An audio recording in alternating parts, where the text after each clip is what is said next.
আসসালামু আলাইকুম dear viewers, welcome back to another video with Azad power. আজকে আমি আপনাদের সামনে স্পোকেন ইংলিশের গুরুত্বপূর্ণ এমন একটি স্ট্রাকচার নিয়ে উপস্থিত হয়েছি। এই স্ট্রাকচারটি আপনি যদি ফলো করেন এবং রেগুলারলি প্র্যাকটিস করেন, তাহলে আপনার ডেইলি লাইফ ইংলিশ কনভারসেশনে আপনি হয়ে উঠবেন একজন ফ্লুয়েন্ট ইংলিশ স্পিকার। আজকে লেসনটা আপনারা নিশ্চয়ই বুঝতে পারছেন লেসনটি কি হতে চলেছে। হ্যাঁ, আমরা ইউজ টু এর ব্যবহার শিখব, অর্থাৎ ইউজ টু দিয়ে কিভাবে ইংরেজি সেন্টেন্স মেক করা যায় সেটাই আমরা জানবো। তবে আর দেরি নয়, লেটস গেট স্টার্টেড। আমরা অতীতকালের অভ্যাস বোঝাতে বিভিন্ন বাক্য ব্যবহার করি বাংলায়। যেমন বলি, ছেলেটি প্রতিদিন সকালে রামায়ণ পাঠ করত। রামবাবু প্রতিদিন সকালে নদীতে মাছ ধরতেন। আমি প্রতিদিন নদীতে স্নান করতাম। সে প্রতিদিন সময় মতো নদীর ধারে বসে থাকতো।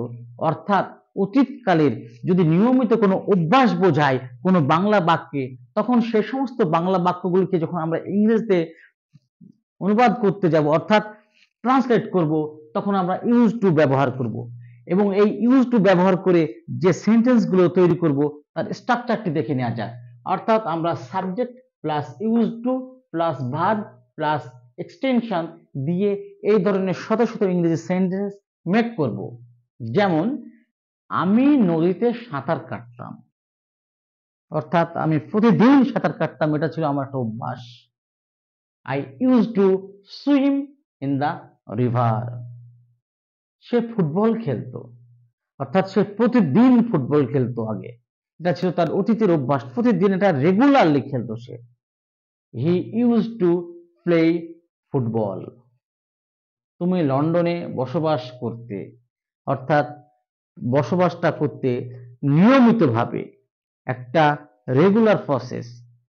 You used to live in London. তিনি খুব সকালে ঘুম থেকে উঠতেন, অর্থাৎ প্রতিদিন সকালে ঘুম থেকে ওঠা ছিল তার একটা নিয়মিত অভ্যাস। He used to get up very early in the morning. অর্থাৎ যে চারটে সেন্টেন্স আমরা মেক করেছি, প্রতিটি সেন্টেন্সে প্রথমে সাবজেক্ট, তারপরে ইউজ টু, তারপরে ভার্ব, তারপরে এক্সটেনশন ব্যবহার করে আমরা চারটে সেন্টেন্স করেছি। আশা করি ইউজ টু এর ব্যবহার আপনাদের কাছে বিষয়টি ক্লিয়ার হয়েছে এবং ভালো লেগেছে। লেসনটি যদি ভালো লেগে থাকে, do subscribe my channel and share it on Facebook to learn more English. Follow and subscribe my YouTube channel. আপনাদের সঙ্গে দেখা হবে নেক্সট কোনো ভিডিও নিয়ে।